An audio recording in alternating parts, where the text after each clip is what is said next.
नमस्कार दोस्तों, स्वागत है आपका इस ब्लॉग में। और आज हम पढ़ेंगे प्रयोजन मूलक हिंदी के अंतर्गत पल्लवन के बारे में। तो चलिए आज का ब्लॉग शुरू करते हैं।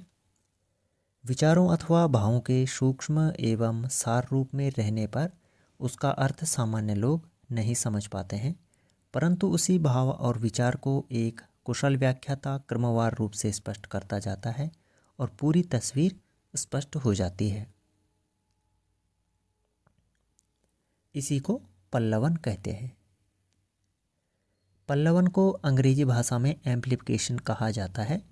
और यदि पल्लवन को एक वाक्य में परिभाषित किया जाए तो हम कह सकते हैं कि किसी भी छोटे या संकुचित विचार या वाक्य का अर्थपूर्ण विस्तारण ही पल्लवन कहलाता है। अर्थात किसी सूक्ति, किसी छोटे वाक्य का यदि हम विस्तार पूर्वक उसकी व्याख्या करें और उसके बारे में समझें तो इसे हम कहेंगे पल्लवन। पल्लवन के नाम से ही यह स्पष्ट हो जाता है कि संप्रेषण अर्थात विचारों के आदान प्रदान की जो क्रिया होती है, इसके संदर्भ में इसका महत्व विशिष्ट है। एक ही पंक्ति के कितने अर्थ निकल रहे हैं और उनका विस्तारण कहाँ तक हो सकता है, इसका ध्यान पल्लवन में रखा जाता है।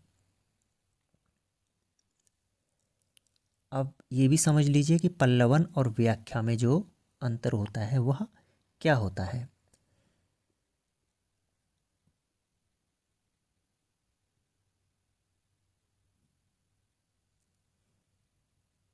पल्लवन और व्याख्या में अंतर होता है क्योंकि पल्लवन में केवल निहित भाव ही विस्तार पाते हैं और व्याख्या में संबंधित प्रसंग के साथ आलोचना प्रत्यालोचना सभी आ जाते हैं। तो इस बात का ध्यान रखना चाहिए। पल्लवन में मूल तथा गौण दोनों भावों को लिया जाता है, अतः यह संक्षेपण के ठीक विपरीत होता है। कौन? पल्लवन। ये हमेशा ध्यान रखिए कि जो पल्लवन होता है वह संक्षेपण के ठीक विपरीत होता है। उदाहरणार्थ यदि हम इसको लें कि मनुष्य नाशवान है किंतु उसके कर्म सदैव जीवित रहते हैं। अब इसका यदि हम पल्लवन करेंगे तो इसमें कई सारी चीज़ें एक साथ आ जाएंगी। जैसे कि अब यदि इस वाक्य का पल्लवन किया जाए तो इसमें आत्मा का अमर होना, जीवन मृत्यु का सत्य, कर्म की सर्वोच्चता आदि विषयों को समायोजित करके बातों को विस्तार दिया जाएगा और अपनी बात को समझाया जाएगा। तो इस तरह से हम कह सकते हैं कि पल्लवन का सीधा सीधा अर्थ है कि किसी बीज से वृक्ष बनाना, क्योंकि बीज छोटा होता है और वृक्ष बड़ा होता है। बिंदु से वृत्त बनाना, बिंदु छोटा होता है और उसी बिंदु को केंद्र मान करके हम वृत्त बना देते हैं। तो इसी तरह से पल्लवन भी होता है। बिल्कुल छोटे से वाक्य में निहित विचारों को परत दर परत खोलते जाना और बढ़ा देना ही पल्लवन है। इसे विस्तारण या वृद्धिकरण भी कहा जाता है।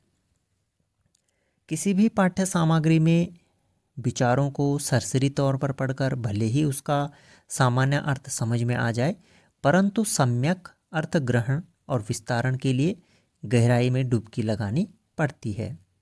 व्याख्या में टीका, टिप्पणी, सौंदर्य दोष आदि का विवेचन अपेक्षित है, परंतु पल्लवन में केवल दिए गए वाक्य या विचार का केवल विस्तारण किया जाता है। अपनी ओर से कुछ भी जोड़ने की गुंजाइश यहाँ नहीं होनी चाहिए। प्रायः ऐसा करना चाहिए। यह बात ठीक है कि बिल्कुल सूक्ष्म रूप में दिए गए वाक्य को समझाने के लिए कुछ उदाहरण या दृष्टांत या प्रमाण भी देने की यदि आवश्यकता पड़े तो ऐसा करना अप्रासंगिक नहीं होगा। कि अर्थात यदि आपको पल्लवन में आवश्यक लगे कि हमें किसी दृष्टांत को देना है या किसी अन्य सूक्ति का उदाहरण देना है तो आप उसे लिख सकते हैं, वहाँ उसका प्रयोग कर सकते हैं। अब हम आगे बढ़ते हैं अपने अगले बिंदु की ओर और जानते हैं पल्लवन के उदाहरण, कि पल्लवन के उदाहरण क्या क्या होते हैं और किस तरह से पल्लवन किया जाता है। जैसे ये छोटी छोटी सूक्तियाँ दे रखी हैं या वाक्य दे रखे हैं, तो इनको पल्लवित किस तरह से किया जाता है, इनका विस्तारण किस प्रकार से किया जाता है। अब इसमें कुछ वाक्य हैं जैसे सत्यमेव जयते, अहिंसा परमो धर्मः, सुखार्थिनः कुतो विद्या, विद्यार्थिनः कुतो सुखम, अथा तो ब्रह्म जिज्ञासा, सुख में सुमिरन सब करें। विदेशी भाषा का विद्यार्थी होना बुरा नहीं, किंतु अपनी भाषा सर्वोपरि है। परहित सरिस धर्म नहीं भाई, पर पीड़ा सम नहीं अधमाई। रामचरितमानस की एक प्रसिद्ध सूक्ति है ये, और ये है बैर क्रोध का आचार्य मुरब्बा है।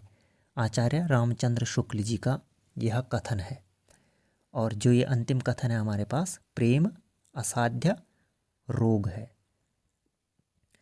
अब यहाँ पर यदि हम इस अंतिम सूक्ति के बारे में चर्चा करें कि प्रेम असाध्य रोग है, तो इसमें हम क्या कर सकते हैं कि प्रेम असाध्य रोग है, माना कि हमें इसका पल्लवन करना है कि प्रेम असाध्य रोग है, तो इसके बारे में हमें संसार के चिंतकों, विद्वानों, मनीषियों, कवियों, लेखकों, साहित्यकारों आदि ने अपने अपने तरीके से प्रेम की व्याख्या की है।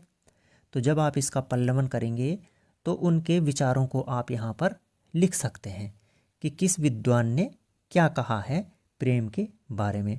जैसे कि किसी ने प्रेम को गंगोत्री मान दिया, किसी ने गंगा के समान पवित्र मान दिया, कोई कहता है कि जो प्रेम होता है वह आंसुओं का सागर होता है, ओशन ऑफ टीयर्स होता है।